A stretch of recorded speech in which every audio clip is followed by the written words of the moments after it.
আসসালামু আলাইকুম। ইসলাম ধর্ম অনুসারে আমাদের সমগ্র জীবন হচ্ছে পরীক্ষা এবং বিচারের। অর্থাৎ আমাদের প্রত্যেককে বিভিন্ন উপায়ে বারবার পরীক্ষা করা হবে এবং পরীক্ষার মাধ্যমে বিচার করা হবে। এখন প্রশ্ন জাগে, এই সব পরীক্ষা এবং বিচারে আমরা কিভাবে উত্তীর্ণ হতে পারি? এর কার্যকরী উপায় বা পদ্ধতি কি হতে পারে? বিষয়টি অনেক ভীতিকর এবং জটিল মনে হলেও এর সমাধান খুব সহজ। আমাদের জীবনের প্রতিটি পরীক্ষায় সফলভাবে উত্তীর্ণ হতে হলে আমাদের যে কাজটি করতে হবে তা হচ্ছে ধৈর্য ধরা। আর তাই আল্লাহ রাব্বুল আলামিন পবিত্র কুরআনে বলেছেন, তোমরা ধৈর্য ও নামাজের মাধ্যমে সাহায্য চাও, আর তা আল্লাহ ভীরু ব্যক্তিবর্গ ছাড়া অন্য সকলের কাছে নিশ্চিতভাবে কঠিন। জীবন অনেক কঠিন। এই কঠিন জীবনের প্রতিটি ধাপে আমাদের সাহায্যের দরকার। আর কে করবে আমাদের সাহায্য?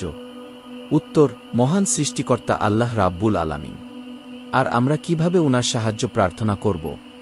উত্তর, আল্লাহ তাআলা দুইটি রাস্তা বলে দিয়েছেন, একটি হচ্ছে নামাজ, অন্যটি ধৈর্য।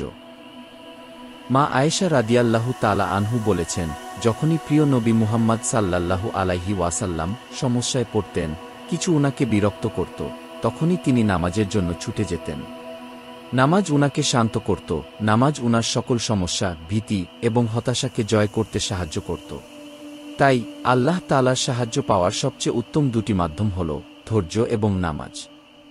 পবিত্র কুরআনে মহান আল্লাহ রাব্বুল আলামিন আরও বলেছেন, সুতরাং তুমি ধৈর্য ধারণ করো, পরম ধৈর্য। এর মানে দাঁড়ায়, আমাদের শুধু ধৈর্য ধারণ করলেই হবে না, সেটা হতে হবে পরম, অর্থাৎ সর্বোচ্চ পর্যায়ে। যখন আপনার আশেপাশের কেউ বুঝতেও পারবে না আপনি ধৈর্য ধারণ করে আছেন একমাত্র আল্লাহ তাআলা ছাড়া, সেটিই হচ্ছে ধৈর্যের পরিপূর্ণতা। কেউ দেখে বুঝতেও পারবে না আপনি হতাশ, আপনি রাগান্বিত, আপনি উত্তেজিত।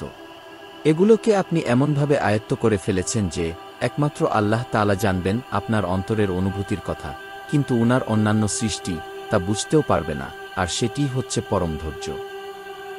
প্রশ্ন হচ্ছে, কিভাবে আমরা পরম ধৈর্য অর্জন করব? বাস্তবতা হচ্ছে, এর একটিও সহজ সমাধান নেই।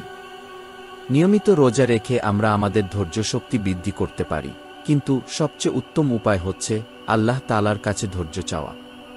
আমাদের নিজেদের ভিতর প্রবল ইচ্ছা বা আগ্রহ থাকতে হবে, প্রচণ্ড লোভ থাকতে হবে যে আমাকে ধৈর্যের মতো আশীর্বাদ অর্জন করতেই হবে। এক্ষেত্রে বুখারী শরীফে উল্লেখিত একটি সুন্দর হাদিসের কথা মনে পড়ে গেল। আল্লাহর রাসূল সাল্লাল্লাহু আলাইহি ওয়াসাল্লাম বলেছেন, যে ব্যক্তি ধৈর্য ধারণ করে আল্লাহ তাকে সবর দান করেন, আর সবরের চেয়ে উত্তম এবং ব্যাপক নিয়ামত কাউকে দেয়া হয়নি। মনে রাখবেন, ধৈর্য অর্জনের জাদুকরী কোনো পদ্ধতি নেই। যদি আপনি ধৈর্যশীল হতে চান, তবে সেটা আপনার নিজের তাগিদে, নিজের চেষ্টায় অর্জন করতে হবে। যখনই বিরূপ পরিস্থিতির মুখোমুখি হবেন, তখনই নিজেকে নিজে বলবেন, আমাকে ধৈর্যশীল হতে হবে, তাই ধৈর্য হারালে চলবে না। সাহায্যের জন্য আল্লাহ তাআলাকে বলবেন, হে আল্লাহ, ধৈর্যশীল হতে আমায় সাহায্য করুন। আর যেহেতু প্রিয় নবীজি বলেছেন, যে ধৈর্যশীল হতে চায় আল্লাহ তাকে সবর দান করেন, তাই আপনিও সবর প্রাপ্ত হবেন ইনশাআল্লাহ। আপনি ধৈর্যশীল হতে চান? তাহলে আল্লাহ তাআলাকে আপনার ধৈর্যের নমুনা প্রদর্শন করুন। আল্লাহ তাআলাকে দেখান আপনি সত্যিই ধৈর্যশীল হতে চান। যদি দেখাতে পারেন, তবে অবশ্যই আপনি ধৈর্যশীলতা অর্জন করতে পারবেন, কারণ এটি আল্লাহ রাব্বুল আলামিনের ওয়াদা। পবিত্র কুরআনে তিনি বলেছেন, তোমার প্রতিপালকের সন্তুষ্টির জন্য ধৈর্য ধারণ করো। আর মহান প্রতিপালকের সন্তুষ্টির জন্য ধৈর্য ধারণ করলে আমরা ধৈর্যশীল হবই ইনশাআল্লাহ। আপনার জীবনের বাকি সময় আপনার প্রভুর জন্য ধৈর্য ধারণ করুন। ভুলে যাবেন না, এটিই প্রথম আদেশ যা মহান আল্লাহ রাব্বুল আলামিন আমাদের প্রিয় নবীজিকে সরাসরি দিয়েছিলেন।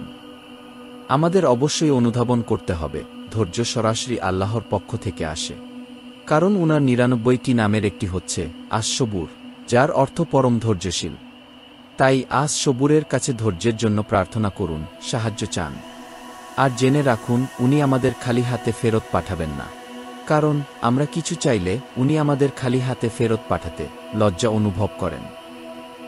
মনে রাখবেন, আমাদের প্রতি আল্লাহর ভালোবাসা উনার যে কোনো সৃষ্টি থেকে বেশি।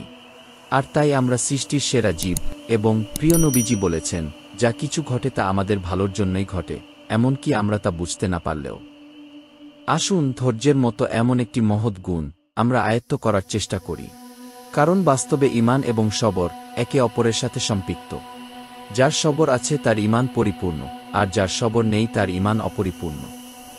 আল্লাহ রাব্বুল আলামিন আমাদের সকলকে ধৈর্যশীল হওয়ার তৌফিক দান করুন। আমিন।